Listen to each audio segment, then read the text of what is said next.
नमस्कार, आप देख रहे हैं चौकस भारत और मैं ब्रजेंद्र। उत्तराखंड के सरकार में एक मंत्री हैं रेखा आर्या।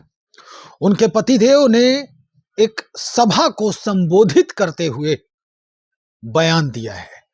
बयान और सलाह उन नवयुवकों को दिया जो उनके विधानसभा क्षेत्र के कंवारे थे। कुल मिलाकर उन्होंने ये कहा कि बिहार चलो, हम तुम्हारी शादी वही कराएंगे 20-25 हजार में। वहां महिलाएं मिल जाती हैं शादी कराने के लिए, शादी हो जाएगी तुम्हारी। अब ये सलाह है या फिर ये कटाक्ष है, ये क्या है, ये जानना बहुत जरूरी है। सीधी बात करेंगे हम। कांग्रेसी हैं हमारे साथ, वरीय कांग्रेसी हैं अरुण पाठक जी। इन्हीं से हम बातचीत को आगे बढ़ाते हैं। पाठक जी, ये जो बयान आ रहा है, काफी लोग जो हैं इस पर अब बातें करने लगे हैं। आरजेडी ने तो पुतला दहन कर दिया है बाकायदा, और महिलाएं जो हैं, नेत्री जो हैं आरजेडी की, वो सड़क पर बवाल काट रही हैं, क्या नहीं बोल रही हैं। क्या लगता है इस तरह के बयान से भारतीय जनता पार्टी जो है, या भारतीय जनता पार्टी के नेता जो हैं, वो क्या दर्शाना चाहते हैं? बिहार के महिलाओं को क्या वो कहना चाहते हैं? देखिए, सबसे पहले आपके चैनल को मैं धन्यवाद देता हूं कि जो भी देश में या प्रदेश में ज्वलंत मुद्दे होते हैं आपको उठाते हैं। इसके लिए आपको धन्यवाद करता हूं मैं। और ये रेखा गुप्ता के हस्बैंड गिरधारी लाल साहू ने बयान दिया है, ये पब्लिक डोमेन में या देश। रेखा आर्या हैं। हाँ, रेखा आर्या जी हैं जी। वहाँ मंत्री हैं, उनके पति हैं गिरधारी लाल साहू जी। उन्होंने कहा है कि इस मुद्दे पर माने बिहार का अपमान है और आधी आबादी जो है देश में पूरे सभी महिलाओं का अपमान है। मैं पूछना चाहता हूँ, माननीय नितिन नवीन जो कार्यकारी अध्यक्ष हैं बिहार के, वो भी बिहार चाहते हैं।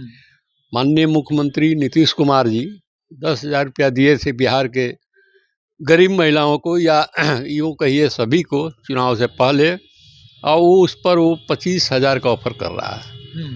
ये तो यह व्यक्ति मानसिक रूप से संतुलित व्यक्ति है, पागल कहेंगे हम।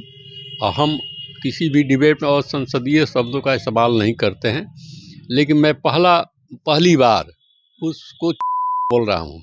वो चूतिया प्रवृत्ति का व्यक्ति है, और मैं मांग करता हूँ मोदी जी से भी कि वो भी चुप्पी तोड़ें या बलात्कारियों के साथ दें। ये प्रमाणित हो रहा है, उनके दल में बड़े बड़े बलात्कारी हैं। अभी यह धाकड़ है, वो बेवकूफ़ हाईवे पर रेप करता है, बलात्कार करता है। सिंगर है, जिसको माननीय न्यायालय ने फिर जेल भेजा है, शायद अभी गया है कि नहीं गया है, पता नहीं हमको।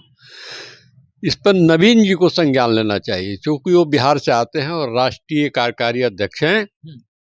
अगर वो असली पुत्र जो के पुत्र हैं नवीन भाई के, वो हमारे मित्र थे, बहुत अच्छे इंसान थे, बहुत सैद्धांतिक व्यक्ति थे, तो इनको तुरंत बोलना चाहिए, चुप्पी तोड़ना चाहिए। मैंने एक और देखा, संजय सावरंगी जी को, प्रदेश भाजपा अध्यक्ष, जब आप जैसे ही पत्रकार लोग पूछे हैं तो बहुत कुटिल मुस्कान करके चले गए हैं। तो इससे दर्शाता है कि भाजपा का रीति नीति, चाल चलित और चेहरा महिलाओं के प्रति अच्छा नहीं है। इनको खुल के महिलाओं ने वोट दी, सरकार लोग बनाए हैं, लेकिन चाल चलित चेहरा बिल्कुल ही गंदा है महिलाओं के ऊपर। ये देश की आधी आबादी है। महिलाएं हमारी माँ भी होती हैं, पत्नी भी होती है, बहन, बेटी, भतीजी, भगनी, ये सब महिलाएं हमारी होती है। उनका अपमान हम लोग सहने वाले नहीं हैं। अगर हफ्ता दिन में ये कोई कार्रवाई या पार्टी से बाहर मंत्रिमंडल से नहीं निकालती है वहाँ की सरकार या भाजपा हाईकमान, तो सड़क पर आंदोलन करेंगे हम लोग इसके लिए। ये बर्दाश्त, ये कांग्रेस पार्टी करेगी या पूरा महागठबंधन? कांग्रेस पार्टी का हम कहते हैं, महागठबंधन की तो वो लोग कर रहा है कुछ, लेकिन हम कांग्रेस ही कहते हैं कि हम लोग बड़ी आंदोलन करेंगे इसके लिए, क्योंकि यह आबादी आधी आबादी है और सबकी महिलाएं हैं, घर में सबकी। और महिलाएं देखिए, मानव स्वभाव है, बच्चे, बुजुर्ग और महिलाओं की रक्षा करना हम लोग का धर्म है, पुरुषों का धर्म है। इससे इतर अगर कोई बेइज्जत करता है पूरे प्रदेश को, तो उससे बड़ा चूतिया इस समाज में कोई नहीं है। उसका सामाजिक बहिष्कार होना चाहिए। और मैं इनको ही कह रहा हूँ, माननीय मुख्यमंत्री जी को, ये बहुत सुलझे इंसान हैं, बहुत मुद्दे पर बोलते हैं, बिहार के डीएनए पर नाखून तक भेज चुके हैं भारत सरकार को। तो अब मैं उनसे भी कहता हूँ कि वो क्या बोलते हैं, क्यों चुप हैं? क्या सरकार चलाने की मजबूरी है? अच्छा, नेताजी को पाठक जी ये क्यों बिहार ही केंद्र में क्यों आया? क्योंकि वो उत्तराखंड में है, अन्य राज्य भी हैं, बिहार को ही उन्होंने निशाना क्यों साधा? जान के टारगेट किए हैं, बिहार में असंतोष, ज्वलंत मुद्दों को न छुए, कोई और मुद्दों पर न ध्यान दे, इसलिए ये ऊंची साजिश है, साजिश की तरह बेइज्जत किए हैं बिहार को। क्यों नहीं उत्तर प्रदेश को बोले, क्यों नहीं अन्य प्रदेशों को बोले? आपका प्रश्न जायज है, इसलिए कि बिहार में शिक्षा नगण्य है, प्रति व्यक्ति आय सबसे कम है। उन्होंने जान के ऐसा टारगेट किया, सोची समझी रणनीति के तहत। और बलात्कारियों की लिस्ट में ये भी है, इनको जांच कराया जाएगा तो कई बलात्कार में निकल जाएंगे। और ये ठीक नहीं है, मानव सभ्यता या समाज इसकी इजाज़त नहीं देती है।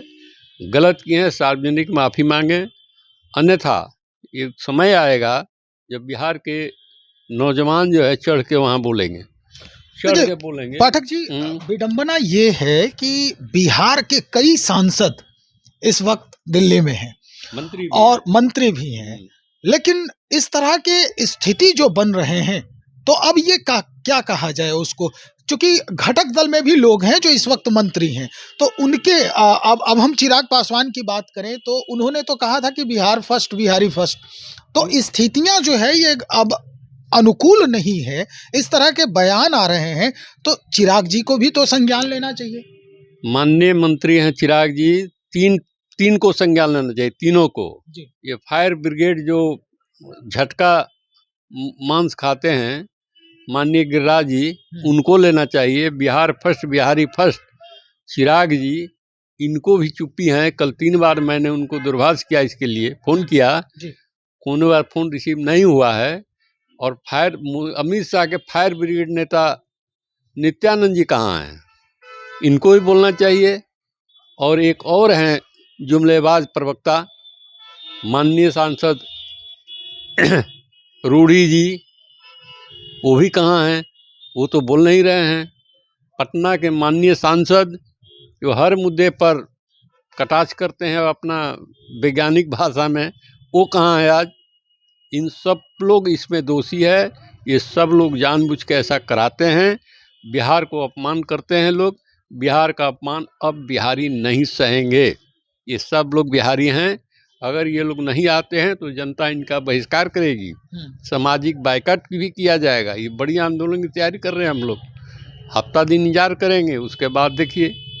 चलिए, आखिर में अब एक सवाल आपसे हम कर ही लेते हैं। आपने चर्चा किया कि मुख्यमंत्री ने 10,000 रुपया बिहार के महिलाओं को दिया, चाहे वो किसी भी कास्ट की महिला हो, उनको दिया गया, और इस वजह से एक व्यंग है, या यूं कहें कि इस तरह से बोली लोग कर रहे हैं, बढ़ा रहे हैं उसका कि भाई हम 20-25 हज़ार में यह करेंगे। तो क्या इसके पीछे भी कोई सोची समझी रणनीति हो? बिल्कुल सोची समझी बिल्कुल साजिश है। पहले हम कहे कि साजिश है, बिहार को बदनाम करने के लिए साजिश है। ये 10,000 रुपया दिए थे, इसका पूरे देश में लोग जानते हैं कि मुख्यमंत्री जी ने महिलाओं के विकास के लिए 10,000 रुपया दिया। उसी मुद्दे को ये लोग भजा करके 25,000 करके अपमानित कर रहे हैं, और ये पूरे बिहार का अपमान है। इसमें मुख्यमंत्री जी कैसे नहीं समझ रहे हैं, हमको समझ में नहीं आ रहा है। ये तो इन पर कटाक्ष है, माननीय मुख्यमंत्री नीतीश कुमार जी पर कटाक्ष किया गया है। ये इनको संज्ञान लेना चाहिए। अब ये इनकी मर्दानी कब जगेगी? डीएनए तो जब बिहारियों को बोला गया था तो ये पूरे बिहार से नाखून कटवा के हम भी दिए थे काट के। अच्छा, हाँ, दस्तखत भी किए थे। तो भाई आपको संज्ञान लेना चाहिए इस पर। माननीय मुख्यमंत्री जी, आप भी दोषी हैं इसमें, आप बचिएगा नहीं। इसलिए सम्मान पूर्वक मैं आपसे आग्रह करता हूं, माननीय मुख्यमंत्री से, कि तुरंत इसका जवाब आप अपने स्तर से दीजिए, बिहार की अस्मिता को बचाइए। टोटल बिहार आपको बड़ी सम्मान से देख रहा है, और इसके भीतर की साजिश मुख्यमंत्री को समझना होगा। क्या अराजकता फैलाने के लिए क्यों ऐसा किया गया? कहीं मुख्यमंत्री को ड्रॉप करने की तो बात नहीं है, ये चाल हो सकता है इन लोग का। इसलिए इसको मैं सीधे मैं और लोगों को नहीं, लेकिन मुख्यमंत्री जी को सीधे तौर पर कहता हूँ कि आपके अध्यक्ष के बोलने से कुछ नहीं होगा, आप स्वयं इस पर आगे आइए और मीडिया के सामने आके इसका कड़ा जवाब दीजिए। हम सब बिहारी आपके साथ हैं।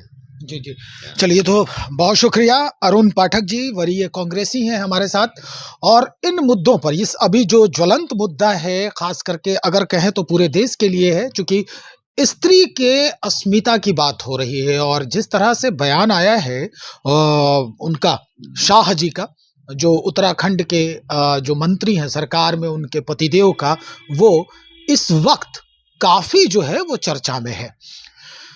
कहावत है, पुरानी कहावत है संस्कृत में कि यत्र नार्यस्तु पूज्यन्ते रमन्ते तत्र देवता, और खास करके अगर कहा जाए तो सनातन को बहुत ज्यादा फोकस किया जाता है भारतीय जनता पार्टी जो है उसके अंदर, और वहीं इस तरह के बयान निकल रहे हैं, वहीं से इस तरह के बयान जो है वो प्रस्फुटित हो रहे हैं, तो निश्चित तौर पर उस कहावत पर प्रश्न चिन्ह तो भारतीय जनता पार्टी के नेता जो हैं वो खड़ा कर ही रहे हैं।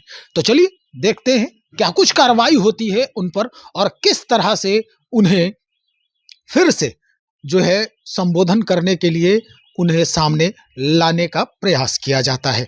बने रहिए, हम वो भी आपको दिखाएंगे। बहुत शुक्रिया।